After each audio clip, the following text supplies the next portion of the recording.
Thank you, Loretta.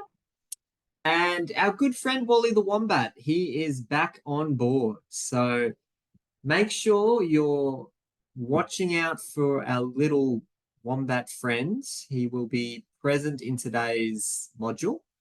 But this one is not included in the count. So you're currently at 0 Wallies, but you will need to take a note of how many times you spot our little friend there.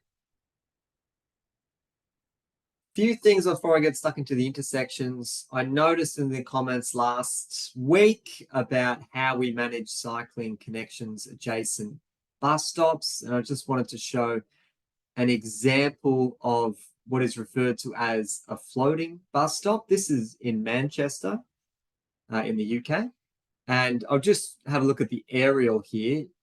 There is an on-road bicycle lane that's adjacent the curb there. And approaching this bus stop facility, it kind of gets pushed off-road or closer to the footpath there and gets pushed away from the bus stop area, meaning that riders don't have to wait behind buses where all the fumes are and it's just not comfortable, or they don't have to push out to the right and enter the traffic lane where they're definitely going to be hit by the bus. And it's not a great scenario there either. So in this setup, they're actually brought closer to the footpath level. They're being ushered around the bus stop designation spot as well. So the bus shelters are all on the curbside, whereas the bicycle facility is on the footpath side. Meaning if you've got people that are at this bus shelter and they're just standing there and they're hailing a bus, they're not blocking the bicycle path. And similarly, if you've got someone that's just exiting the bus, they're not putting their foot straight onto a bicycle lane. There is that distance in between the two. So you've got this kind of offset between where the pedestrians are situated and waiting for the bus, and also where the cycling lane is. So really good solution there. Floating bus stop, it is referred to as. Final thing I'll mention there is trying to coordinate a central crossing point for pedestrians. So you can see they've implemented a zebra crossing there just to prioritize pedestrian journeys at that location. Hopefully trying to get all those journeys concentrated there as opposed to everywhere across the bike path. Loretta. So what do you do when there is no room to relocate the bike path? Good question as I drink my peppermint tea. Well, I happen to have an example of that, which is very convenient. This is in Geelong, and there wasn't the space to bring the bicycle path adjacent to the footpath. There just wasn't enough room to be able to do that. And so what they've actually created instead was they have maintained the path all the way through, but in order to reduce the risk of pedestrians that could be standing at the shelter, even though there's no shelter, but standing there waiting for the bus, or pedestrians that are just leaving the bus and then being on the live bicycle lane, to mitigate that as a risk, they've raised the facility. So let's see if I can zoom it in. You can see how there's a ramp there, as well as give way signage to pedestrians. So riders, as they're coming up to here, it's pretty obvious that they're approaching a pedestrian priority point, particularly they're approaching somewhere where there is a bus stop. I think it's a really, really good idea where you don't have that space to be able to bring things around to the back of the bus shelter waiting area, just go straight through, but provide that ramped facility so that you're actually physically slowing down riders, making it much more likely that they'll slow down and give way. Great question, though. Another treatment that we didn't get time to touch on in our last module, but I thought was worth sharing, is this idea of a bicycle boulevard. It's also referred to as advisory bicycle lane. So a few different terms out there for this. The way that it functions is you've got bicycle lanes that are, excuse me, got bicycle lanes, one each direction, and they are continuous along the mid-block. Then in the central lane, you actually only have room for one traffic flow at a time. So there's a shared two-way traffic lane in the middle.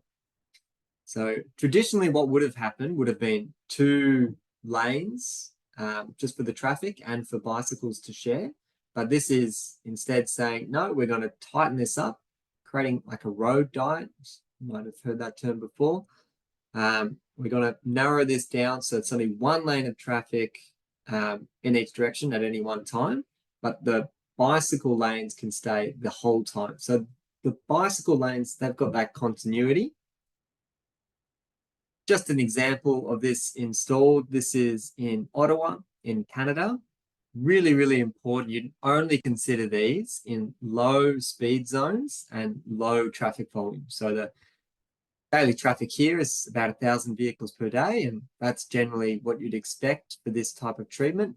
1,000, 2,000 vehicles per day, not much more than that, because you don't want to have a lot of vehicles going through here and then potentially always occupying the, oh, it's the other way around in Canada, but anyway, always occupying the bicycle lane to pass one another.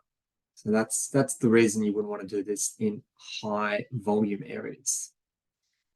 That sign is indicative of how the actual behavior works for general road users, but I've also got a little slide just to demonstrate this project, because we did install one of these in Melbourne.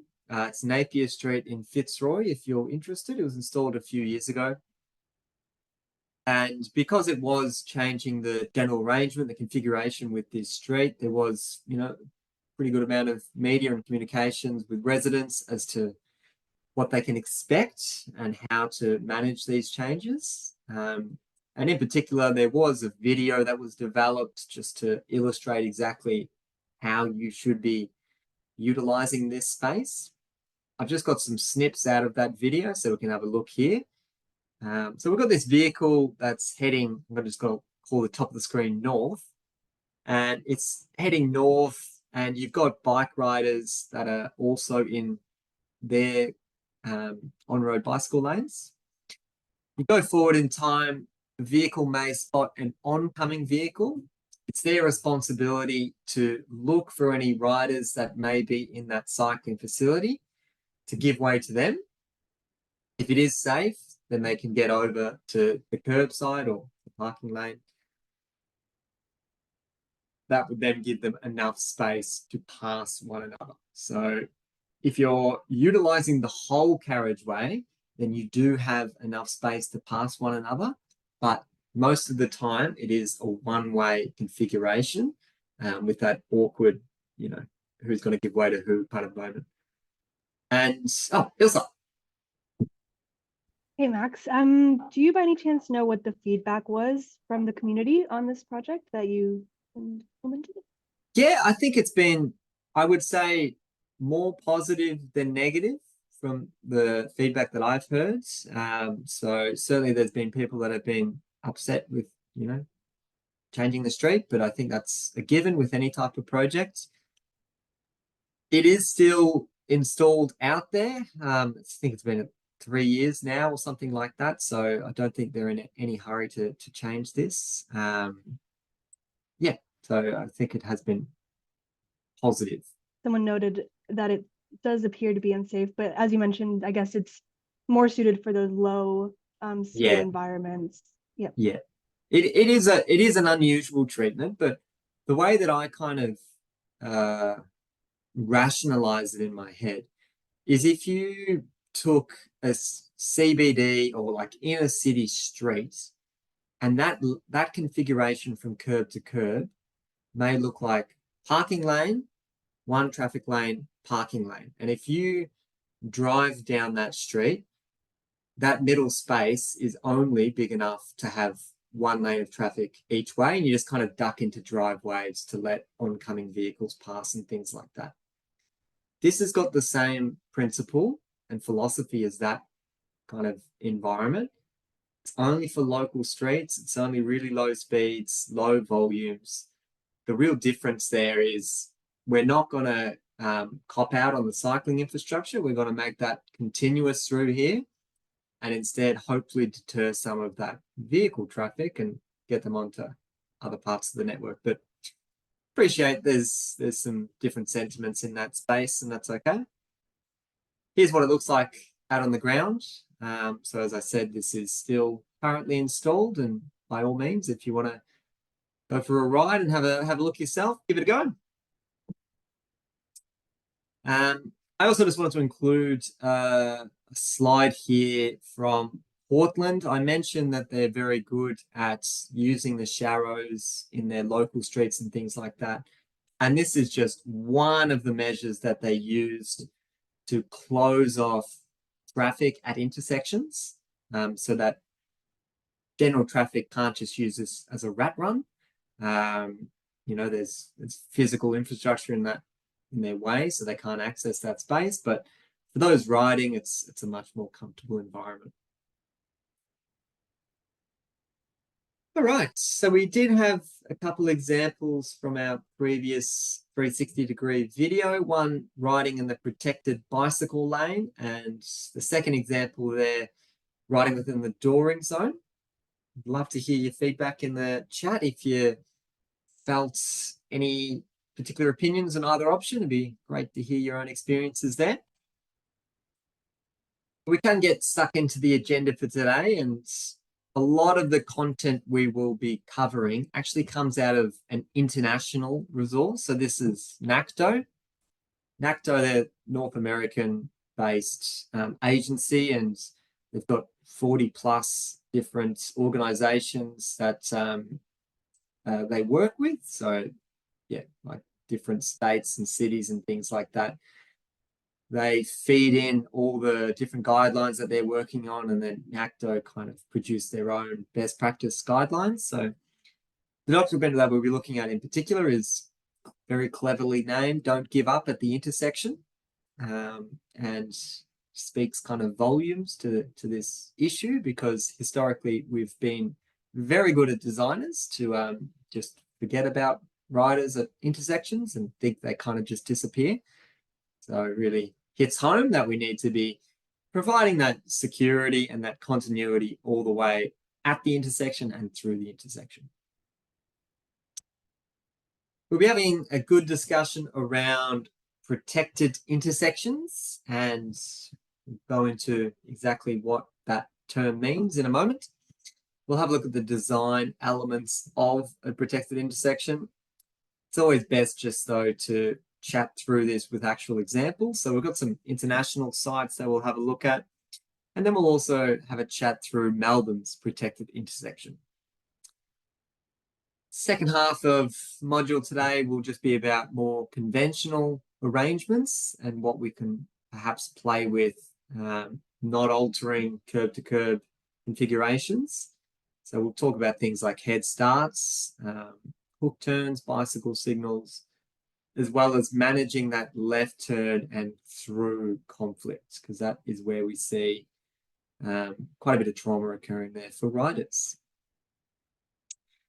All right, so just to get an image in your head, I've provided an artistic rendition of Melbourne's protected intersection.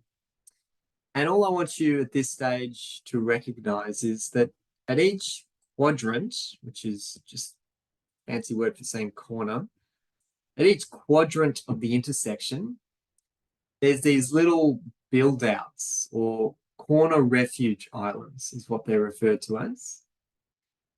They are installed deliberately and intentionally to maximize the sight lines between a vehicle that's turning left and a rider that's heading straight through.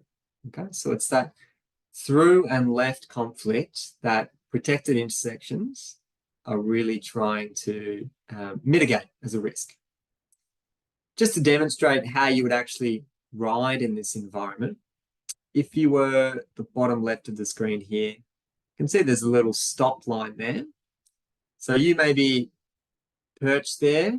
You need to wait for the green to go, obviously, and that would likely be tied with the general traffic as well. You might get a head start, but generally it's at the same time. You get the green to go, and let's say you wanted to turn right. You use the corner refuge island, and again, you've got this little waiting bay or waiting area space that's off the carriageway. It's away from the carriageway.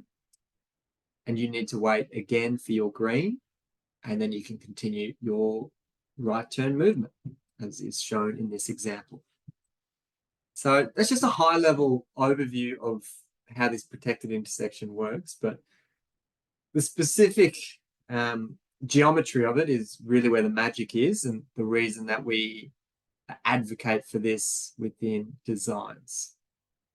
So we'll go back a step and we'll have a chat about, well, what would traditionally we do within intersections where there is bicycle infrastructure.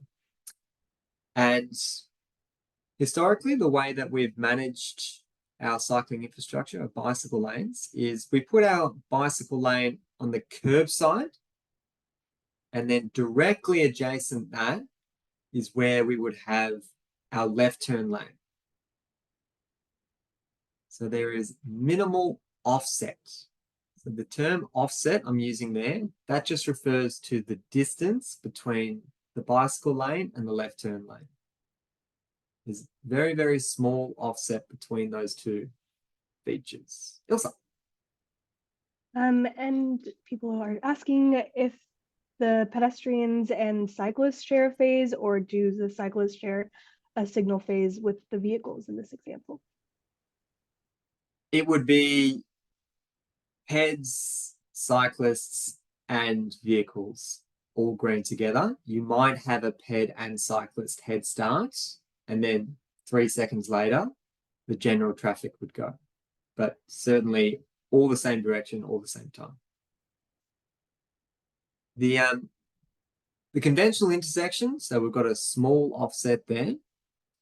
And then what this creates is, as the vehicle that's turning left crosses over the rider's path, you can see that the sight triangle, so that's just where the driver is focused on. It's not really within the passage of where that bike rider is. So that bike rider is basically within the blind spot. And I'm sure as you've performed your own left turn movements at intersections, you could appreciate if there was a bike rider kind of right up on your passenger side or the near side, it'd be very, very challenging to see that rider. It's even a bigger issue if you're talking heavy vehicles, because they have huge blind spots and it's even harder for them to see riders. So very, very relevant if you're talking heavy vehicles. The protected intersection aims to maximize this offset. So you can see the offset is larger. The way that that offset is actually facilitated is through the use of the corner refuge island.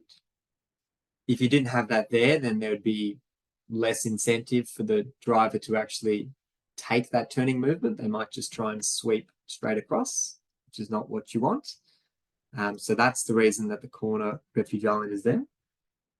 And with the protected intersection, what you've created is much improved sight lines. So instead of the rider crossing on the passenger side, they're basically crossing right in front of your windscreen, and they're just a lot easier to see, and you know that you have to yield and give way to them.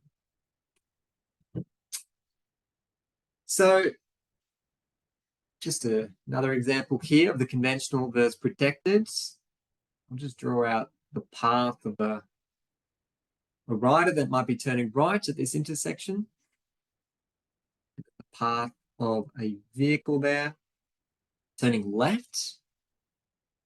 That kind of conflict angle we can see is acute. It's very tight. We spoke about before with our raised crossings. We love to see conflict angles where they're perpendicular as close to 90 degrees as possible, because we know that's when we get the best sight lines. Do that same little exercise for the protected intersection, and that rider's path might look like that, and the left turning vehicle looks like that, much closer to that 90 degrees. So that's really what we're trying to achieve with the protected intersection. Maximize those sight lines, and mitigate the risk of vehicles turning left, riders going through. One on the left says conventional intersection, but most conventional intersections do not feature any separation there, so just get rid of that. But yeah, I just wanted to include this one as an example because it's even harder in these types of scenarios if you've got that separation and you're in a vehicle trying to turn left and also trying to give way to any riders that are traveling there. It's actually it's just set up to not work out because those sight lines are not there. Instead, providing that offset, so when you are crossing over that conflict point, you've got conflict angles very close to the 90-degree mark. We'll have a look at some of the design features that we need to be thinking about as part of the protected intersection. Number one is certainly the most critical, which is our corner refuge island. As I said, if we didn't have this in place, we could potentially see vehicles just taking a much more leisurely left turn, accessing the adjacent like waiting area where cyclists may be propped and things like that as they're turning left. So that's the reason that you need the corner refuge island, so you can actually tighten up those turning movements. Number two is a forward bicycle queuing area. So that's just somewhere for the riders to be able to prop and wait, where they're not going to be, interrupting the live traffic stream. But also you'd need to consider, well, when that rider is waiting there, the other phase would be going, so that east-west phase would be going. And have you allowed for enough space in this queuing area so that you're not then just blocking stream coming from the other direction? So that's one of the more detailed considerations that you may need to consider as part of a project. Number three, motorist yield zone. Yep, just acknowledging that there needs to be the associated crosswalk line marking and things like that at that location, and confirming that the riders and pedestrians have got the priority there. Number four, pedestrian crossing islands. The reason that this is included, and it's important to think about, let's have a look at the image on the right-hand side here, and you can see in the mid-block there looks to be some type of separated bicycle facility, and adjacent that a footpath. If we're coming up to a protected intersection, it is best practice to continue that separation through the intersection. In other words, you're not just bringing them to the intersection and then you can just share this one crossing point, because what invariably will happen is you've got riders that just want to travel at speed at that location and they can see the green in the distance and they just want to smash it and get through that intersection while it's still green. To have riders kind of meandering, weaving in and out of pedestrian traffic is not going to be a good outcome for anyone. So strongly encourage the separation there, where we've got the pedestrian on one side and the riding traffic on the other. Number five is pedestrian crossing of the bicycle lane. And the way that that is demarcated is through the use of a zebra, zebra lane marking, zebra lines. The reason that that would be used is because it's very, very difficult to be able to tell pedestrians to stop, look left and right, or look right, whatever, check for any cyclists. It's very, very unusual to be able to do that or to achieve that. It's a lot easier to tell riders to slow down because this is where pedestrians are crossing. So strongly encourage that you keep that pedestrian priority all the way across and extend it over the bicycle lane as well. Ilse. Hey, Max, a few questions about this image. Someone's asking about the priority, I think at site number 2, where the cyclist is crossing, because it does appear that there's a stop line there. And they're asking if cyclists have priority at this crossing, or because there's a stop line there. Very good question. And I should have flagged early. Ilse has got some Wi-Fi issues, so she might just be on and off the video there, but the audio is coming through very clearly. So thank you, Ilse. No worries. In this example, I agree. It does look like number 2 is stopped there. And if it was red, obviously that's what they should be doing. But the way that this scenario would work in practice is this would be, it's really difficult to do this with just the red color there. But this would be on the green, meaning that vehicles traveling in that direction and turning left would be able to complete their movements. Also, that would apply to the pedestrian and the riding traffic. And you would have separate lanterns for the pedestrians and the cyclists, right? So they've got their own lanterns. If they've got the green to go, they've got the priority. Just like if you've got a, traditional signalized intersection, or you've got a pedestrian operated signals or whatever, they push the button, they get the green flashing person, they're good to go. They've got the priority. Same applies with the protected intersection. So if they've got that green, they've got the priority. And the vehicle that is turning into the minor leg or the other leg, they need to yield and give way. Good question, mate. The final one to mention is the use of a pedestrian curb ramp, ramp. Basically, just want to make sure that you're bringing pedestrians back up to footpath level, something that is not actually practiced incredibly well over in North America, which is probably why it's stipulated in these guides, but something that we do much more commonly here, so not much of an issue here, but just ensuring that you've got that connectivity. I thought I'd just speak some examples. Before I do, I'll check in with Loretta. Thanks, Max. Just on that previous screen with the 2 images, there was just a comment there that there appears to be a difference between the 2 images. The pedestrian crossing line marking extends across the vehicle lane in one, but not the other. The pedestrian crossing line marking extends across the vehicle. Other. Yeah. Pedestrian crossing line marking extends across the vehicle lane in one but not the other. So the pedestrian crossing extends across the vehicle lane but not in the other. Oh, is it there? The zebra. The zebra. Yeah. Very, very good vision. That is just an artistic error, I would say. We wouldn't have the zebra across our carriageway.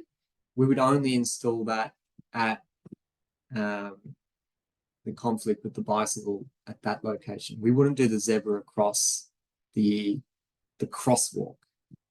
Good pickup though. I don't think I've ever noticed that. All right, we'll have a look at some examples though. And this is a before case scenario of an intersection in the Netherlands, and it is not a protected intersection, but wanted to show you this to see how we transform from one to the other. The leg that I'm going to focus on is the northern leg. So we'll be looking at southbound traffic. And you can see on the screen, there's that kind of ... line marking. That was the bicycle facility. So it's just a curbside painted bicycle lane. And if you were riding through here, and let's just say it was,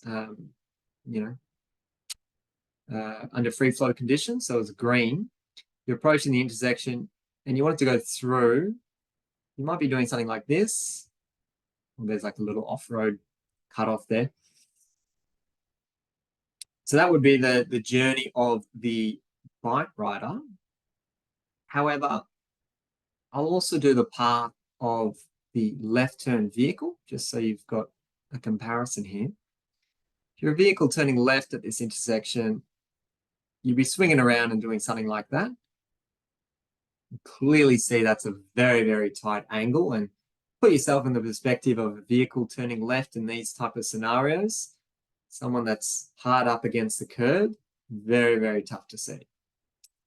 So that was before, and this is what it looks like currently. So this is a protected intersection. And I'm going to just do that same little sketch again and show you how the path has changed. So if you're riding again from the northern leg, you kind of get taken into this little off-road path. If it was under free flow conditions, you wouldn't need to worry about stopping there. You just continue your journey, then cycle on through, have a merry old time. The vehicle that's turning left would be doing something like this. They get to that point there, they can see that there's pedestrians or riders crossing, so they have to yield, and then they can continue their journey. But you can see once again, that angle is much, much closer to perpendicular. That's where we know we're getting the best sight lines there. Got some photos of what this one looks like out on the ground. Loretta. Sorry, I just wanted to point out Beck Thomas has a hand raised, so I'm not sure if Beck wanted to talk, but sometimes it's an accident, so I just wanted to Sure. check there. No worries. We'll see Beck, if you're still there, if you wanted to chat, just let me know. Thanks. no worries. Just let us know in the chat, please, Beck. Otherwise, we'll carry on. Here's another photo of this location out on the ground, and I might open up to the chat to see if anyone wanted to contribute. My question is, there's something about this site that I think we would find unusual within our jurisdictions, and I want to test you a little bit and see what do you see here and think is a little bit strange. It's got nothing to do with the signage. Have a look at these photos. What do you think is unusual about this site? Give you 20 seconds to have a go at that. Thanks, Owen, for the comment. Owen said, yeah, there's a wombat with a Santa hat. Yeah, that is unusual. I guess I can't deny that. But there's a hint, there's a wombat.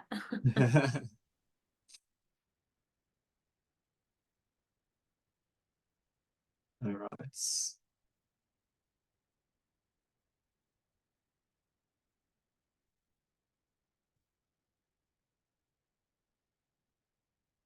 There are lots of unusual things. Yep, that's fair enough. Mini traffic lights. The Dragon's Teeth line marking. Yep, it's something that we wouldn't do for the giveaway area, but that is applied over there. No helmets. Very nicely spotted. Not a requirement over there. The square dots. Yep. The use of the bollards as well. Also quite common in Europe, the bollards. I might leave it there. The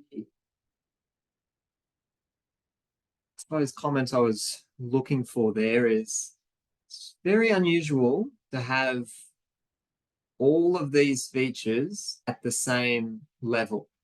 So you've got the carriageway, then you've got the corner refuge island, and then you've got the adjacent footpath, all flush, all at the same level.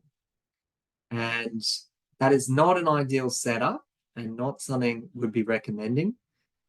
The reason being, it's very easy for vehicles to track over that and get closer and closer to riders that could be propped here and waiting to cross. And particularly if it's a heavy vehicle or something like that, like you just don't want to create that that feeling of this is just an extended part of the carriageway. It's not, it's a separate component and it needs to be treated like that. So not something that we would do in our jurisdictions, but this is obviously an area of the world where they've got different behaviors and they're expecting to see riders at every single intersection. So we can probably get away with things like that, but a bit unusual and we wouldn't see it here. Got another example. This one is out of Maryland in the USA. And another question for the group. This one is a bit more detailed, but we'll see how we go. We've got this grey type of material that's being proposed for the corner refuge island. It's a concrete. And then closer to where the bicycle facility is, we've got another material, proposed brick. So we've got two different materials being proposed for the corner refuge island. My question for the group is, why do you think we've got two different materials?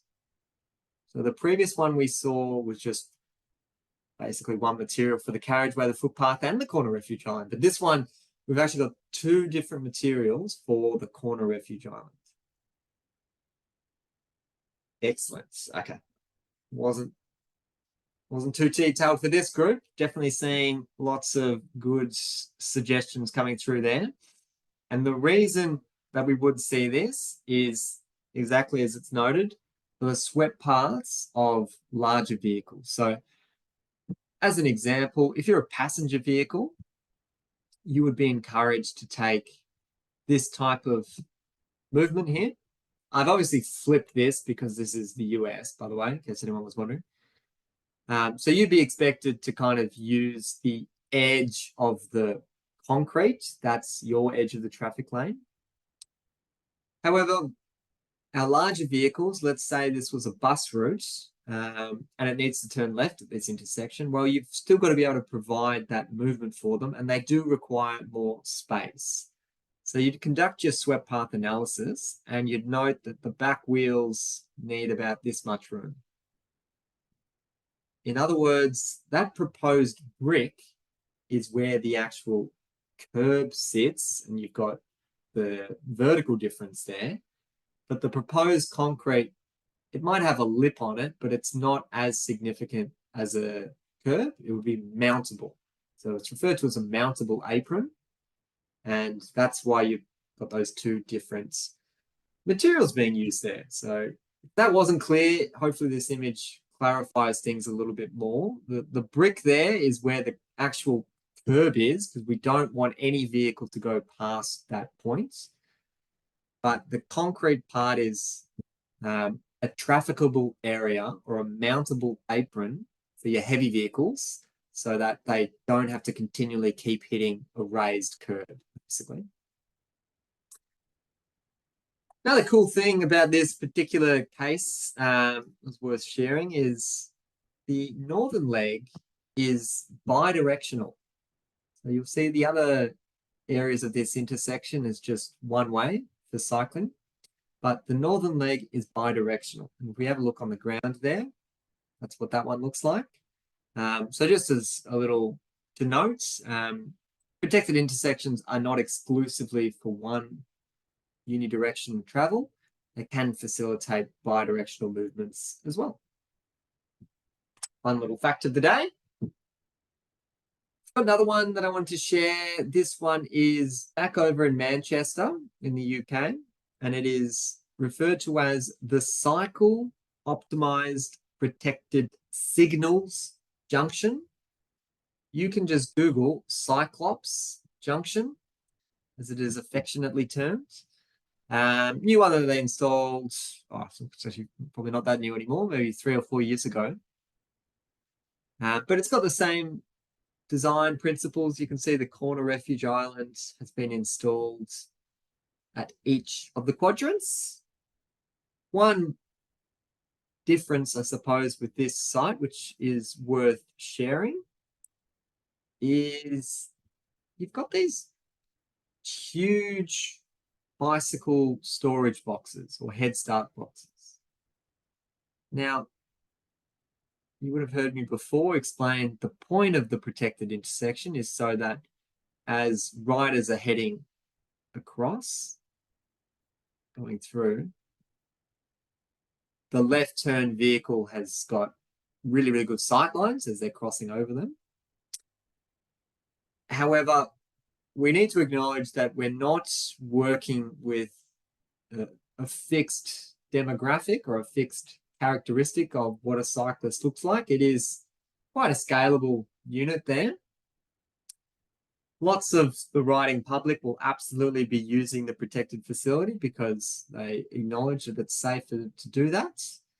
However, it is more circuitous. So if you are taking a right turn, you'd need to stop here, presuming you've got the red, you get the green, you go again, you have to stop. There's another hold line for you. You've got to wait for another cycle, get the green, and then off you go. And that's your right turn done. If, however, you felt confident in your skills and you didn't want to have to wait, well, the bicycle box acknowledges that and just goes, well, we know that not all riders are going to use that. So instead, if you feel comfortable, you can put yourself in front of the live traffic when it's red, obviously. Once it's green to go, you can filter into the right turn lane, just like vehicles. So just like any other motorist within that space. This would be a filtered right turn. So you'd need to pick a gap in the traffic. Once you've got that gap, you can then perform that right turn movement. So that, I think, is quite sensible in an approach because we do know that not 100% compliance is going to be achieved by installing protected intersections or protected mid-block bicycle lanes for that matter as well. So still having the provision there to be able to, safely store and prop and wait at the approach of the intersection and to more or less help facilitate that movement, I think is a big win there. This is what this one looks like out on the ground. One of the other peculiarities I find with this site is the way that I would have managed this conflict point. So this is pedestrians stepping over the bicycle lane to then access the middle of the intersection, which is where the pedestrian call buttons are. This location, this conflict point, has just been painted yellow. Perhaps in Manchester that symbolizes something, but I'm not really sure that it does, other than conflict. This is what I was saying, where I would instead install a zebra crossing so that riders, as they're swinging around here, they know they need to yield. I did it the wrong way, didn't I? Wait, is that the right way? I'm tripping. No, that's the wrong way. That's the direction I'm in. There we go. So if we've got a rider that's swinging around here, they see the zebra crossing and they know that they need to yield to pedestrian crossing at that location. If you put the yellow paint there, it may be ambiguous who actually has priority, and you really want to avoid that ambiguity. You want to make it as clear as possible. This is where the priority exists. So that's just my 2 cents on the side. Before we have a look at Melbourne's protected intersection, I'll just have a quick check-in with Loretta and Ilse to see if I've missed anything. Any questions? I think we're good. Great. Oh, just got a question coming now though, so may as well read that one out. Good timing. Okay, let's go. So why in the south-north direction there is no right turn waiting bay in the center of the intersection like the east-west direction, then where the cyclist should go? Good question. I don't have the answer. I would guess that the demand for this right turn is significantly lower. That's my guess. Whereas this right turn movement has a much higher volume of traffic doing that. So that's all I can offer in that space, I'm afraid. Alrighty, we'll have a look at Melbourne's protected intersection, and we'll do a similar exercise. I just wanted to show you what things look like before the investment, just so you've got an understanding of how things have changed. This time I'm going to focus on the eastern leg. So we'll be looking at westbound traffic. It's always so confusing saying east leg, westbound. What we've got is a beautiful little park, and adjacent the park, we've got a footpath, and adjacent the footpath, we have got a protected bicycle lane with a really, really narrow buffer, and then the parking lane commences. Okay. So as you're getting up to this intersection, you're riding in this facility, and at the end of the parking lane, from this point here to that point there, you're in a bit of a no man's land. So your bike facility just drops off, and there's nothing. There's no infrastructure whatsoever. There's no line marking. It's bike lane ends, and that's it. So this is a textbook example of don't give up at the intersection. There's lots and lots of these around the network.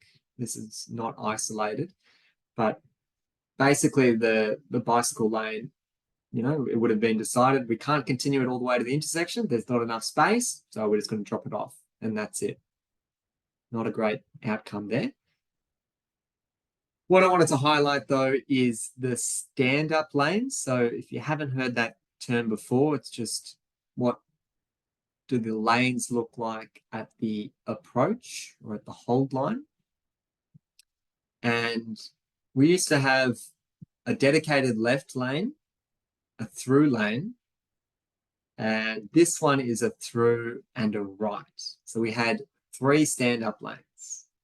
So that's what it looked like before the intervention.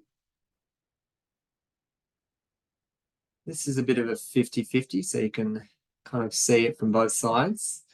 And we can see if we were riding westbound, our protected facility is carried all the way up to the intersection. So that's already a big tick. It's not just getting dropped off, and we're not just getting forgotten about.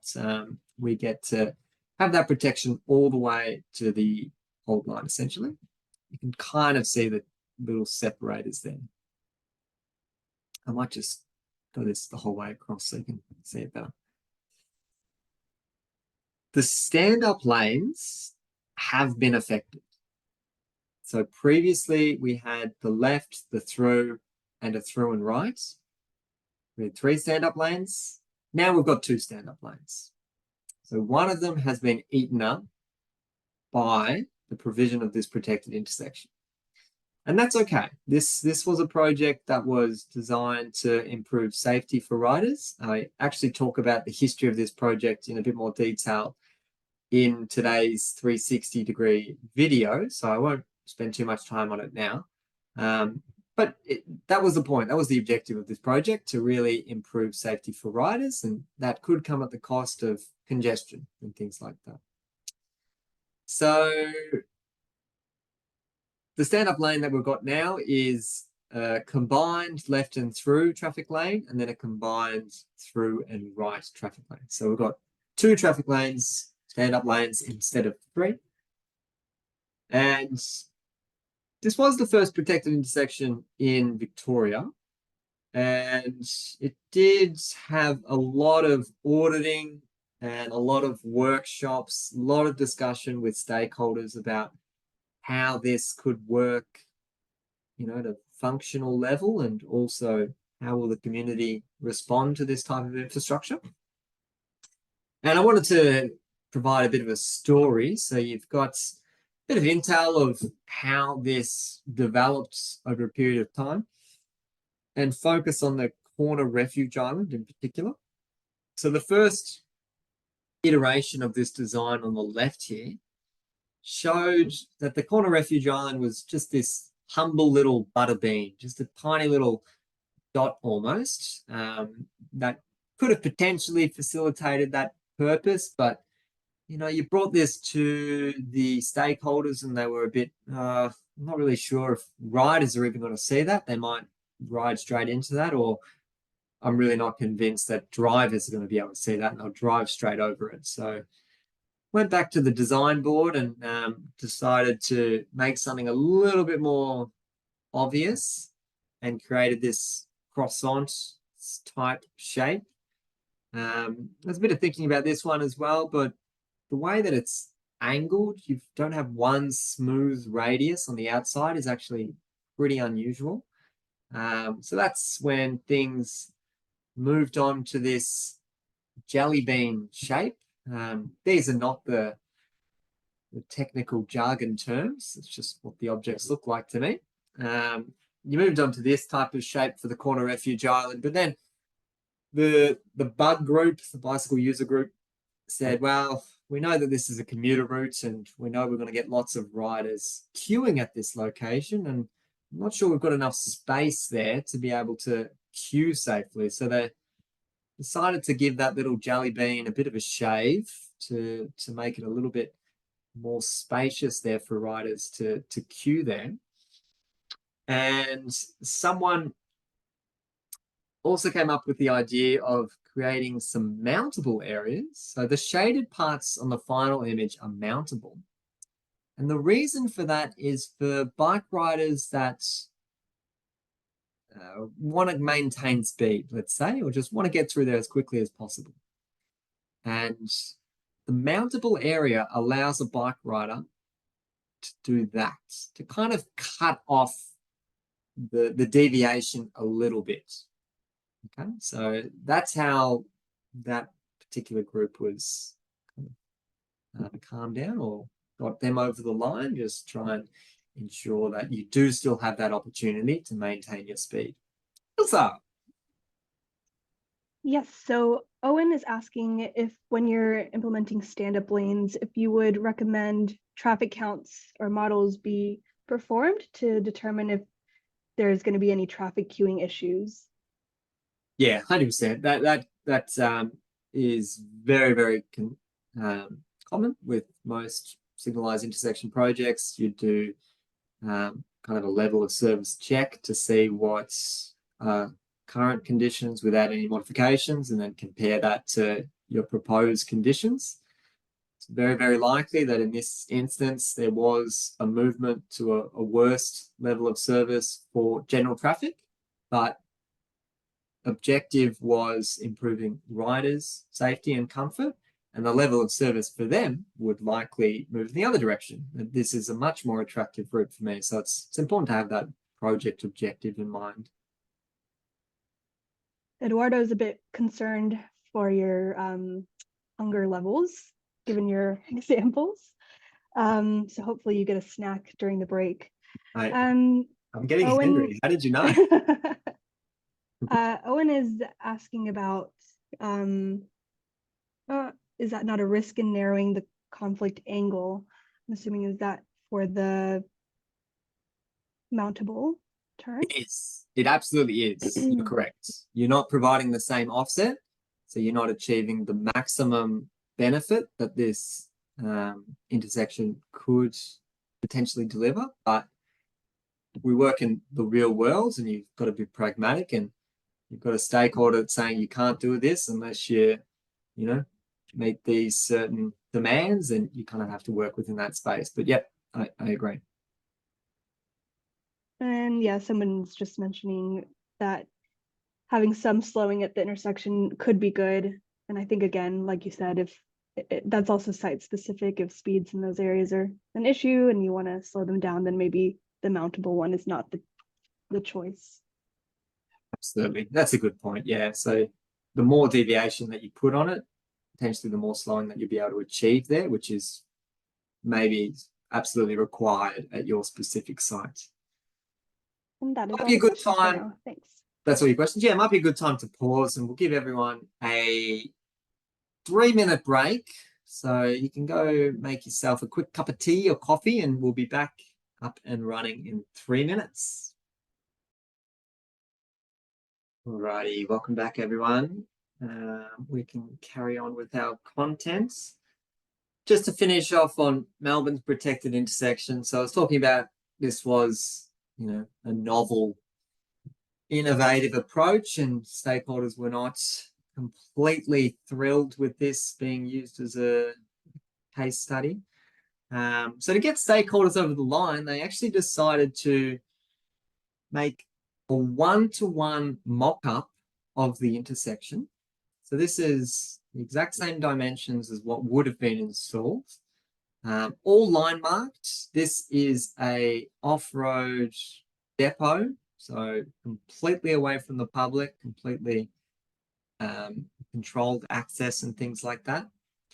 And they got all the stakeholders actually out on the bikes and say, well, this is what the plans look, but how do you actually feel riding through this facility?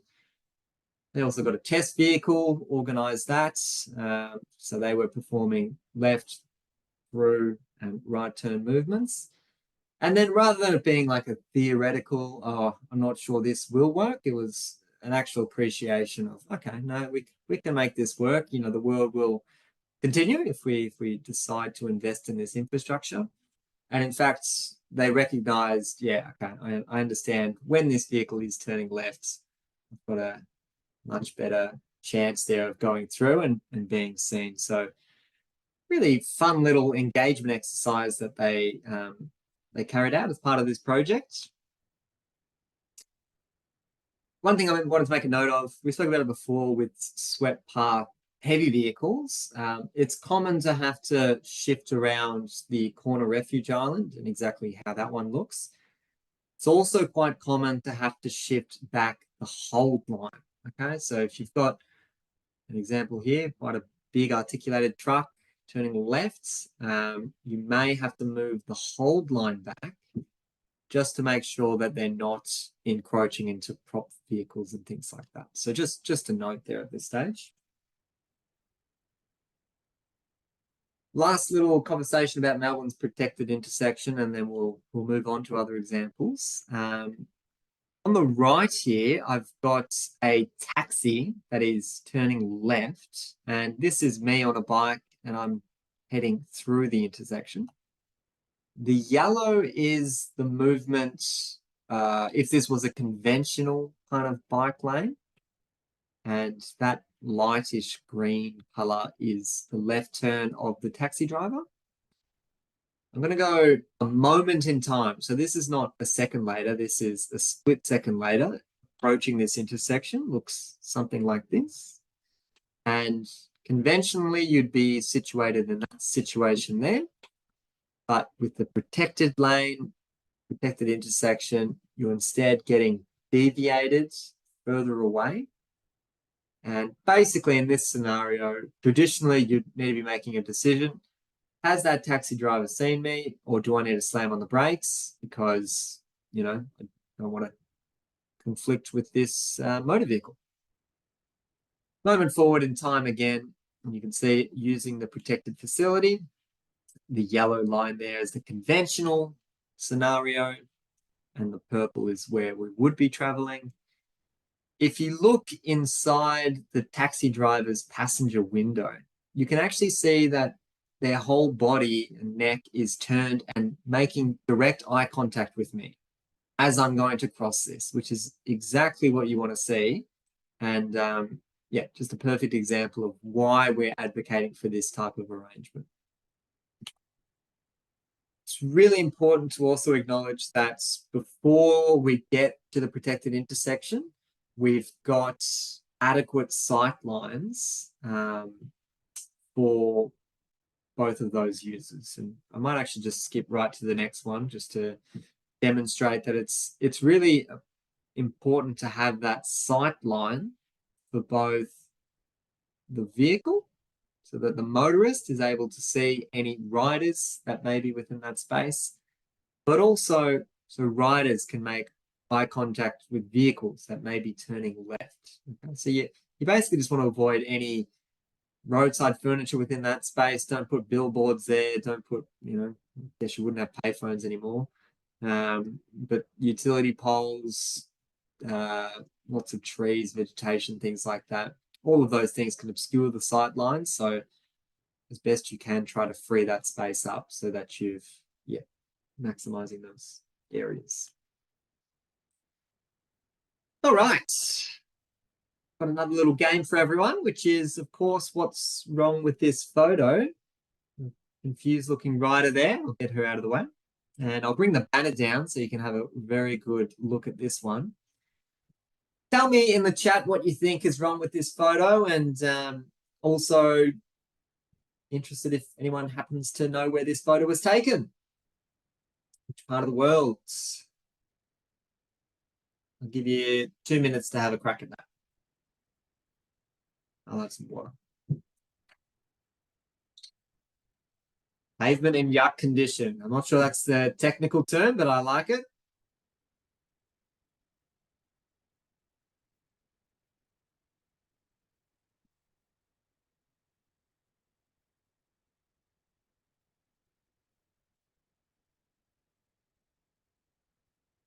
It's not the USA.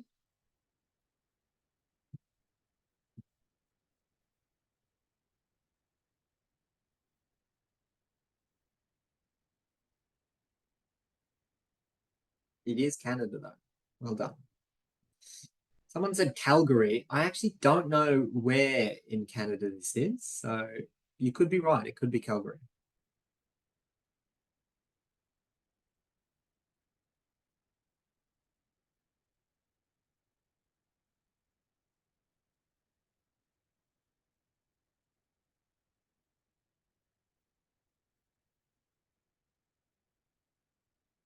How are cyclists meant to cross? Yeah, it is pretty confusing, isn't it? Yeah, cyclists crossing at an angle.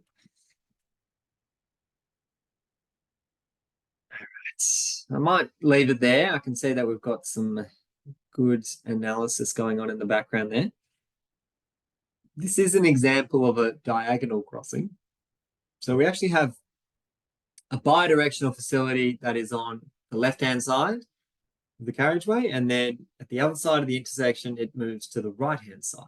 So the quickest way to provide that journey is exactly what we're seeing there, which is let the riders cross diagonally. Just to confirm, all other traffic would be stopped there. So there's no competing, phases there. That is an exclusive bicycle phase. Pedestrians also might actually, so clarify that. Pedestrians probably also get a green then. Another way that you could potentially have managed this, so if you were concerned about that diagonal, just because it is unusual or atypical, would be to get riders to kind of cross over here first, and then wait for that green to go, and then cross there. But you potentially adding a movement there, which may not be seen as attractive, and certainly not the most, the easiest way to get across there. So gone for the diagonal there.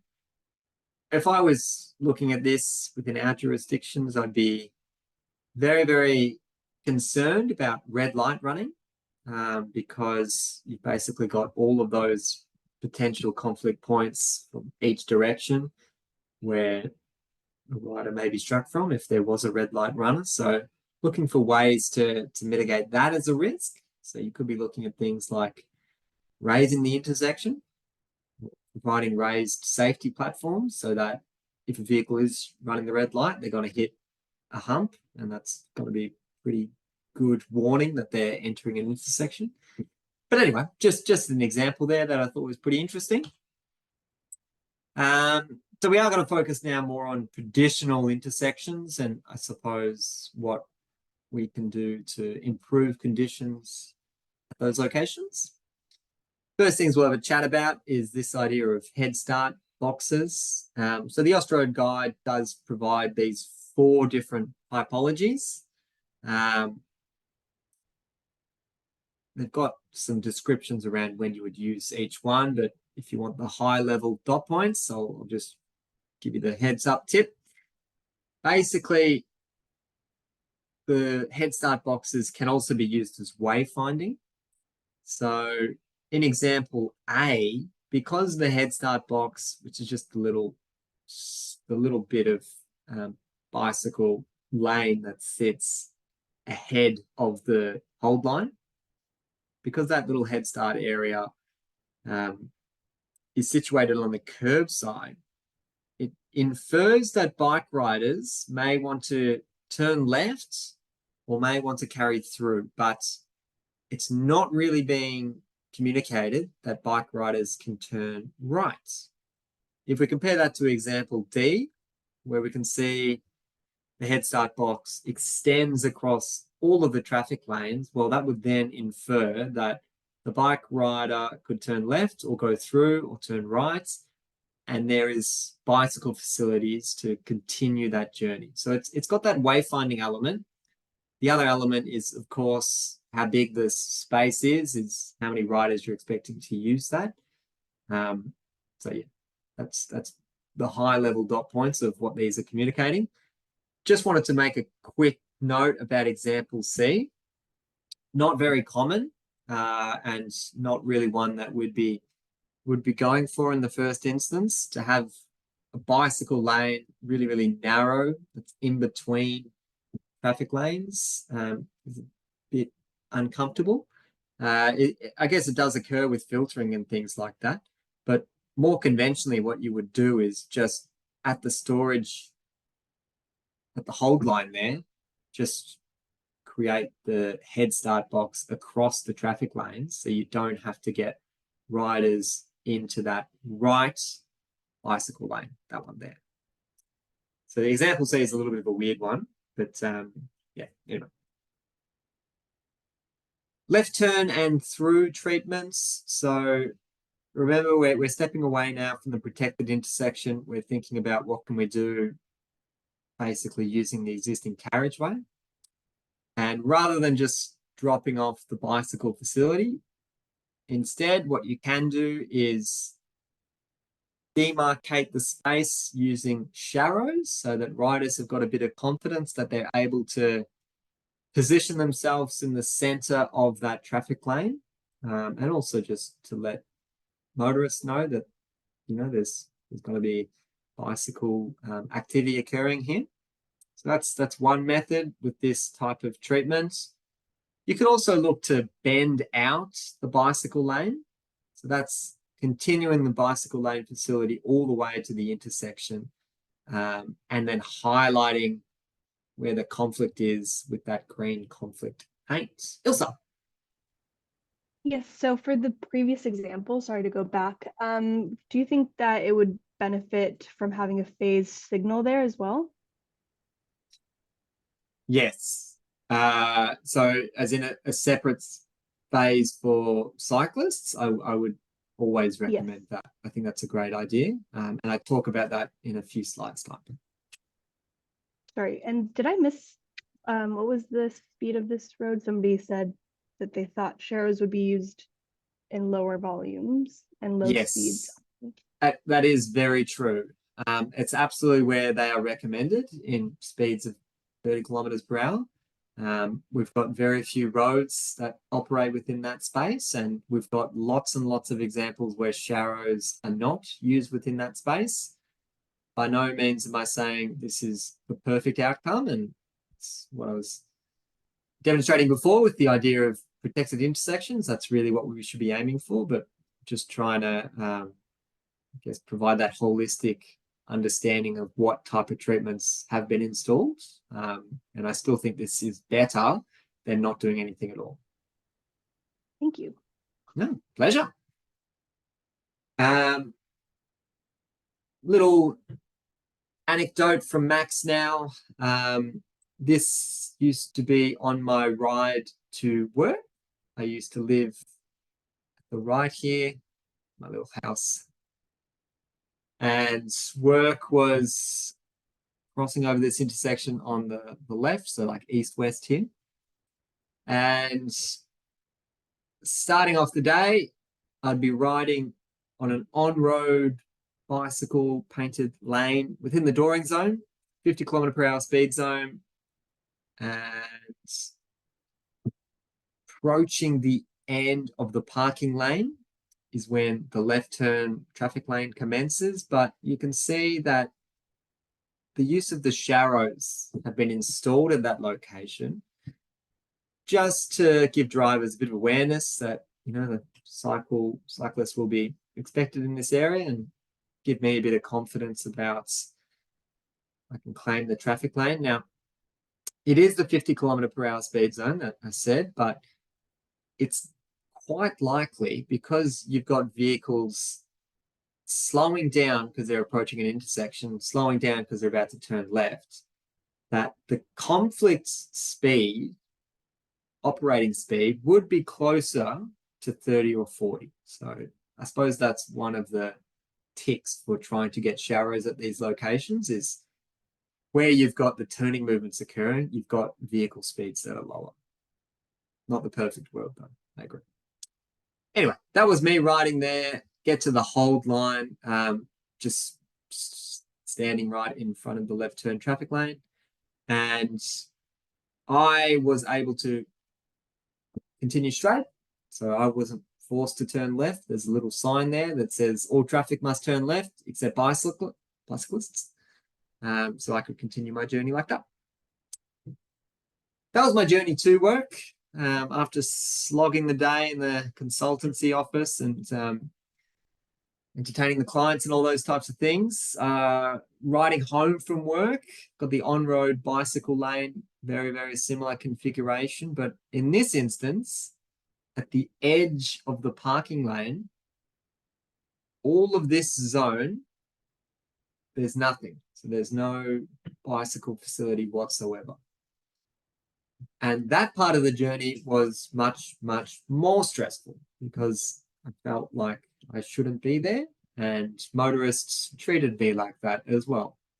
So just wanted to make a note there that I love the way that we're looking at our cycling networks now and considering them as corridors connecting A to B and really improving the safety and the amenity along that corridor. I absolutely agree with that. And I think in this instance, you know, we've failed to meet that at the corridor level, but we've also failed to meet that at the isolated intersection level. We should be having intersections that look and feel the same way, regardless of which leg you're coming from. So that east-west leg is a cycling corridor. That intersection should have the same, you know, configuration, regardless of which direction you're in. So something to be mindful of is keeping that consistency. It helps both the bike riders feel more confident in the space that they're about to approach, but also motorists, like they know how they're going to interact, and it's not just a flip of a coin depending on which approach they're going to. When we talk about slip lanes, we run into this issue of basically a really, really long area where the conflict point could occur, which is not great because you ideally want to make it as small as possible, as distinct as possible. And you also want to ensure that you've got the low vehicle speeds and you've got conflict angles as close to perpendicular. Slip lanes are just unable to achieve that with on-road facilities. Okay, so the way that this risk has been mitigated historically and continues to be done so is using conflict paint, and it starts all the way back up here. So the conflict paint extends from there all the way to the hold line, trying to emphasize the presence of bike riders. Is paint going to solve that conflict risk? No, it is not. But that is what's been done in this instance.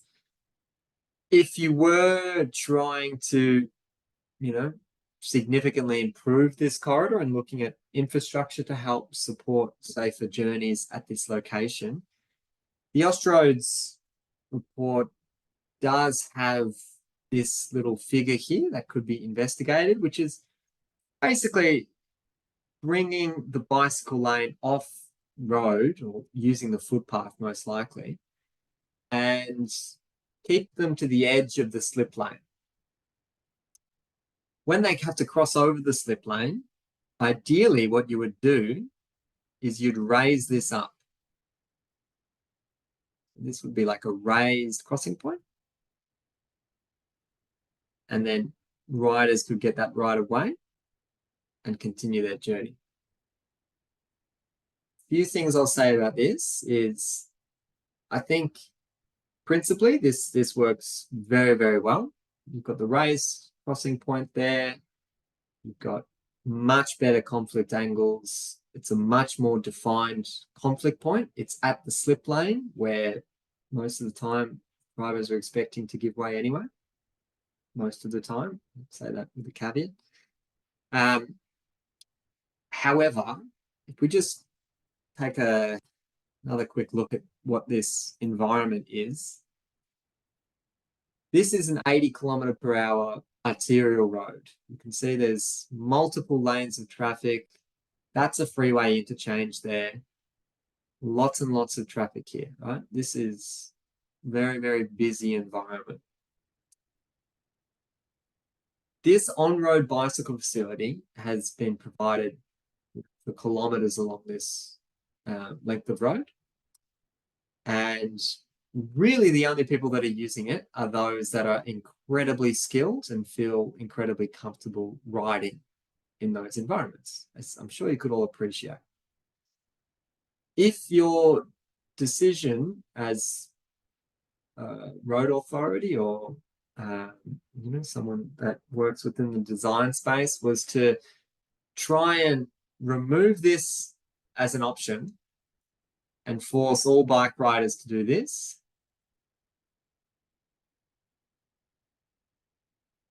very unlikely that you would get those riders that use this facility to actually take that detour, because it's out of their way.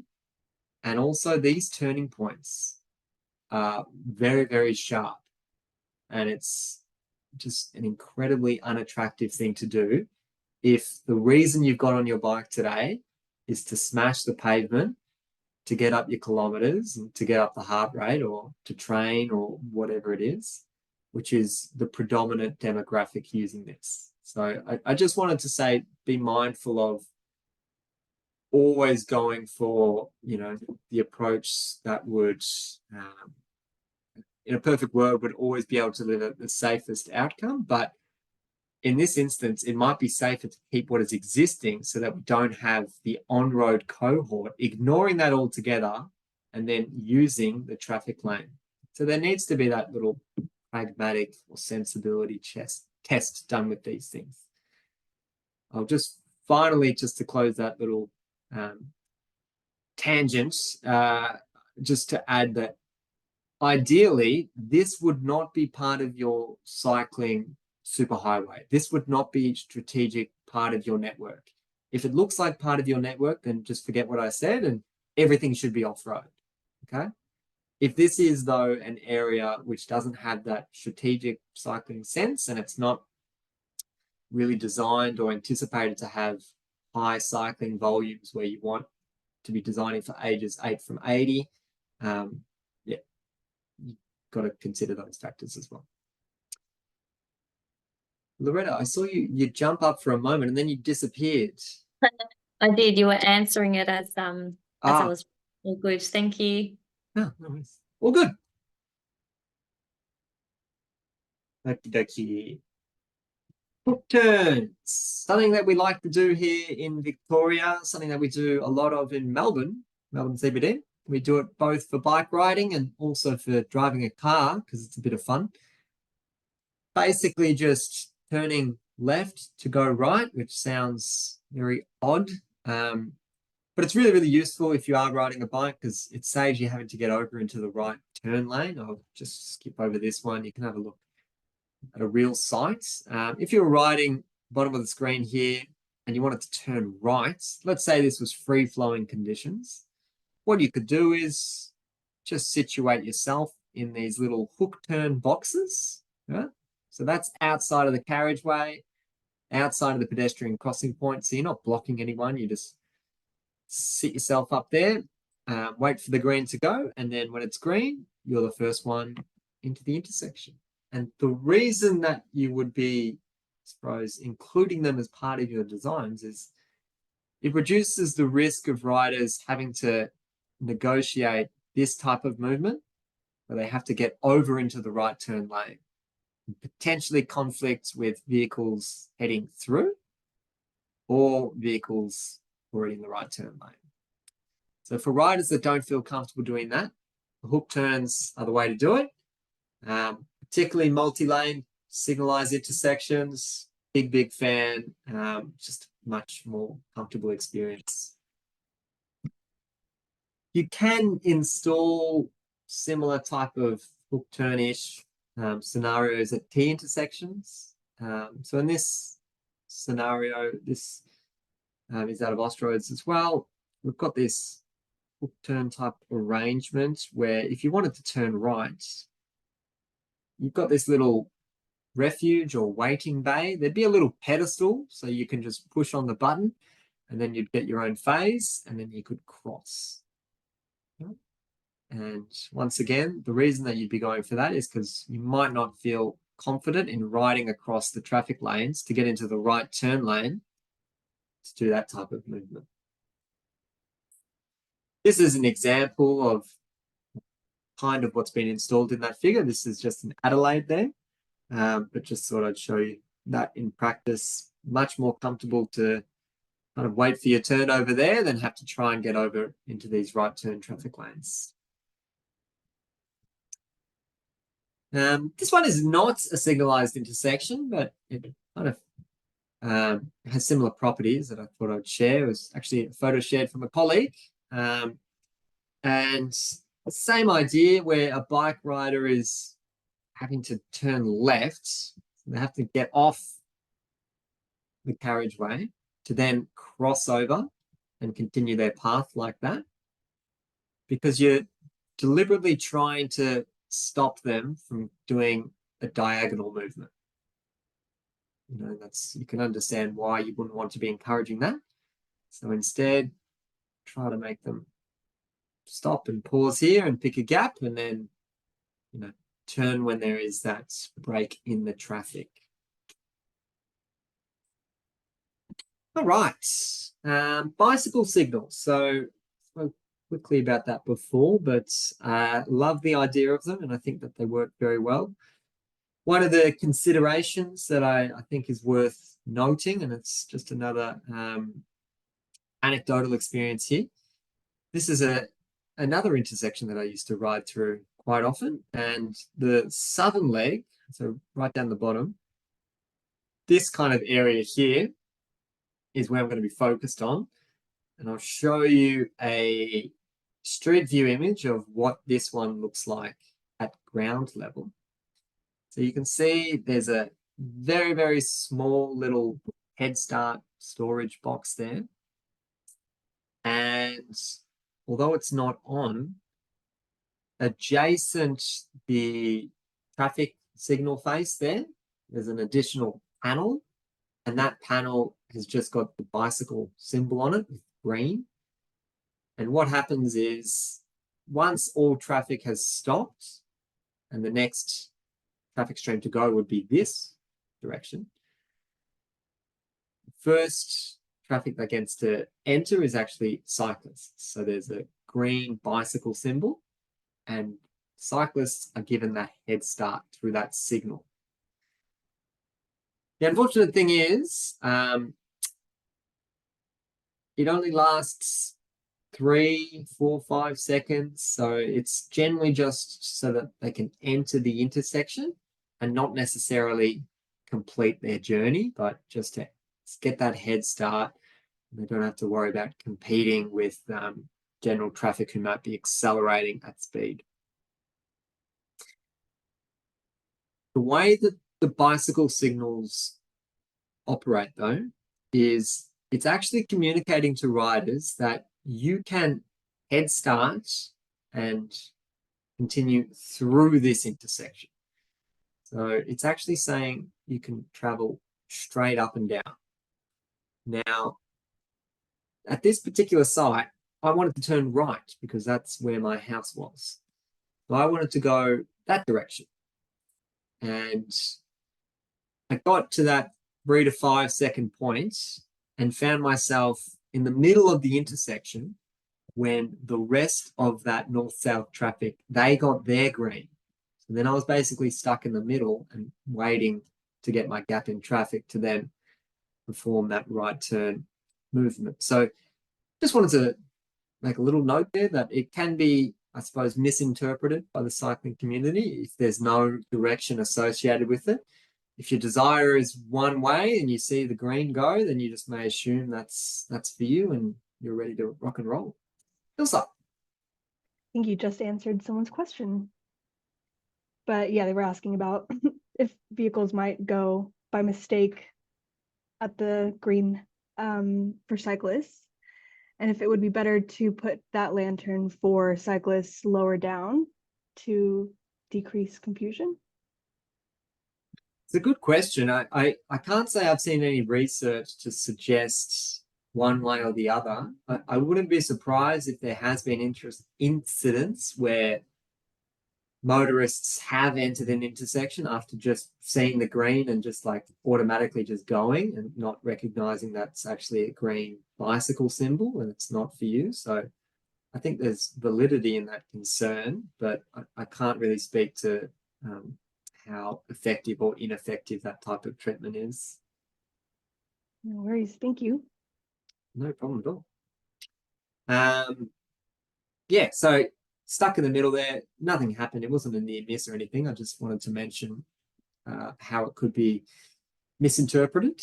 And if you have a look at this kind of environment, like there's just so much going on. There's so much traffic. There's the light rail or the tram tracks in the middle, and it's not really a position that you want to find yourself in. Get stuck in the middle. So yeah, good kind of note there just to reflect on how this could potentially be misinterpreted. It's actually probably a good example of where a hook turn could have been completed. So if I was riding again, I would probably just do this and perch myself here and then turn right like that. There is no hook turn box there, but I would still probably do that. This is another bicycle signals site. This is out of Perth, and the actual signal face design, you can see it's kind of been combined. So it's not just like an additional green bicycle lantern, it's part of the sign face itself. This one, I'm not really sure if it would have a more or less distracting effect on drivers, whether they might be like, okay, there's a green light there, does that mean I can go left? Potentially that could be a distracting thing. It's a really good question, and perhaps if you know anyone in the university space and they're contemplating what type of traffic engineering or transport PhD subject to work on, that would be a pretty interesting topic. But anyway, I just think that this is a really good example in Perth that they've got these types of facilities set up, and it's not just at this intersection, it's dotted along this route. So if you're driving and you're driving through this section, you get this red light and you see the green for the bike riders. They get to go first, they get to clear the intersection, and then you get stuck at the next lights. They're already a kilometre ahead of you, and then cyclists again get the green ahead, and it just works very well from the behavioural point of view, because you've got riders then feeling like your transport mode is really being prioritised in this corridor, and we just want to keep that movement flowing for you. It's really what this area is for. So yeah, I think that's a good example there. Loretta. Sorry, I'm just going back to the previous screen. Or next one back, I think. Just something that came through. Would that not be a good site for a bike path, considering the presence of the tram tracks? Yes, absolutely. So I think I mentioned this in the previous module. We want to see these crossing locations where we've got the light rail at between 70 to 90 degrees, because the bicycle tires can easily get caught in those facilities. So definitely with the right turn there, it's quite easy to see how bike tires could get caught in those types of facilities. So providing that actual bike path or the hook turn storage box there to disincentivize doing a right turn like that would be a really good idea. Yeah, no, really good pickup there.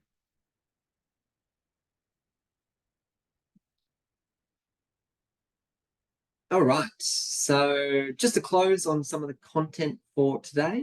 So just wanted to end again with a bit of temporary traffic management. I think we spoke a little bit about it last week, about providing a detour and things like that for riders if you're working within the space.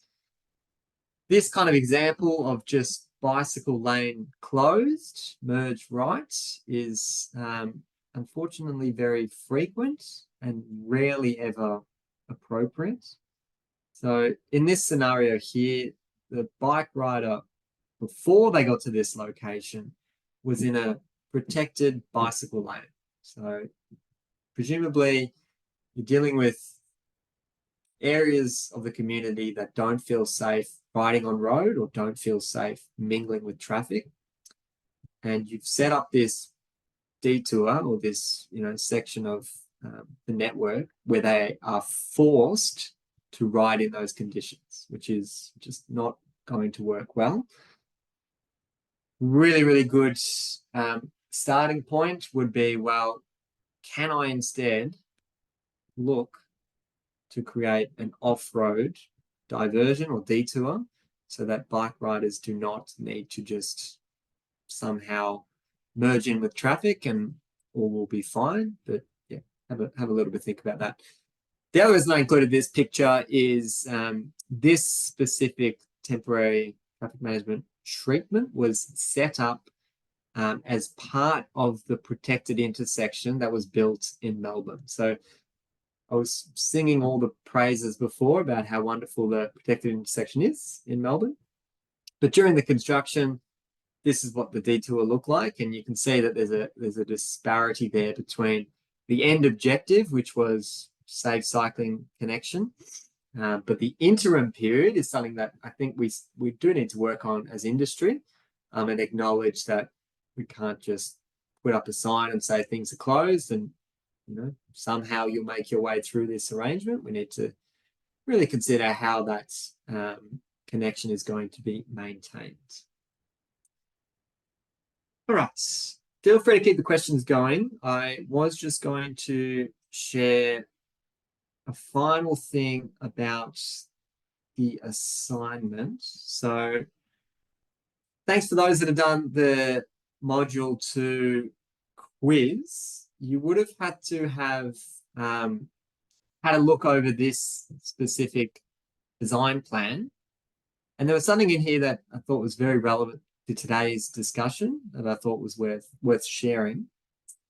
And I'm just going to go straight to sheet 1. And I'm going to look at the intersection here with Wellington Street. And I've very conveniently given myself some little figures here to help aid this discussion. So I'm going to put a little bike rider in bicycle lane. And I'm going to put some green vehicles on the inside lane. Oh, that's covered over my bike rider now. Send to front. And then I'm going to put this orangey type vehicle. They might just be approaching the hold line, but they're not quite all the way there. Okay, so just wanted to show you this as a possible scenario that can happen with this type of intervention. Importantly to note are our stand-up lanes. In this scenario, we've got a left, dedicated left turn, and then we've got a left and a through. In other words, we've got a multi-lane left turn arrangement. So there's 2 lanes where we can turn left from. I'm going to just draw the path now of what my bike rider may want to, do as part of traveling along this network and just heading straight along York Street. So they might be following along and then ducking out, pushing themselves in front of the traffic to get over to the other side and doing that type of movement. The vehicle in the left turn lane, which is the inside lane, they would have a turn movement like this. We can definitely see that that conflict angle is not perpendicular, and this is not an example of a protected intersection. And that vehicle turning left would have a pretty hard time of seeing a rider that is heading straight through. But of more concern, or something that you would like to pick up as a risk, is the vehicle on the outside lane. And the reason I say this is because as this vehicle is turning left, like this, if you're in the outside lane, your vision of a bike rider is completely obscured. You have no direct contact with them because you've just got this wall of traffic blocking your vision.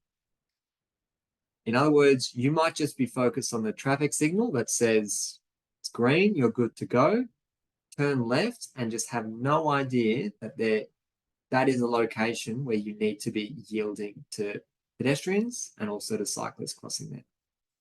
So if you've got any intersections where you've got this multi-lane turn configuration, it's got a few names that you can refer to this risk as. It's referred to as dynamic visual obstruction.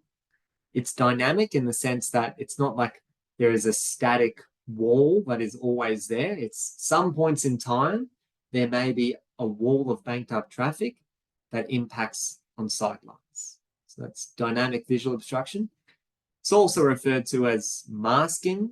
One vehicle masks the other, but something that definitely needs to be thought out. And if you're conducting something, say, like a road safety audit, you would hope that issues like this would get picked up as part of that process. And you try and work out ways to help mitigate that as a risk, such as through the use of a protected intersection. There's one more little scenario that I was going to show. Share my screen, can have a look together. And which one was this? It's actually not a dissimilar environment to what we were just looking at there. This is in Toowoomba. It's an on-road bicycle lane, and I'll just go up to the intersection itself so you can see what's kind of going on. The dominant movement here is, I suppose, the left turn there, but previously the bicycle lane had been at that curbside location, so they had to bring the bicycle lane out so that it could follow that through passage. So the dominant vehicle movement, I should have confirmed, was the left, but riders wanted to carry through. So the way that they've actually pushed riders out from that curbside or dooring area, I'll go back a little bit so you can have a look, is just this giant box of conflict paint. And the way that this is meant to occur, so you can see that's where the bicycle lane is there. Oop. True Sports. Bicycle lane, you get this giant rectangle of conflict paints. That's an opportunity for you to kind of make your way diagonally across this section before entering that bicycle lane there. It's just to bring you outside of that left turn traffic lane and get you onto your primary route, which is heading straight through. Not a perfect example, but just another one that I thought was sharing. I like to give everyone plenty of different examples. So you might see something that looks familiar to something that you're working on and maybe provide some insight as to how to potentially treat that. All right, we'll go have a look at the LMS now, and what we've got as part of today's coursework is, of course, we've got the Module 3 presentation. That's just today's slide. Got a 360-degree video. We'll get you to watch that one before our next session, please. And then we've got a quiz. So just like last time, you click on the quiz there, and we've got 3 attempts at that one. And any issues, feel free to reach out and we'll be happy to give you hands. Loretta or Ilso, is any questions I may have missed? No, I think we're all good. Excellent. Well, we'll give everyone some time back so you can finish off the quiz there and get stuck into the video as well. And yeah, hopefully you all have a lovely afternoon. Thanks, everyone. Thanks, Max and Ilsa. Thank you. No Thanks worries. very much. Thanks, Bye. everyone. Bye. Bye.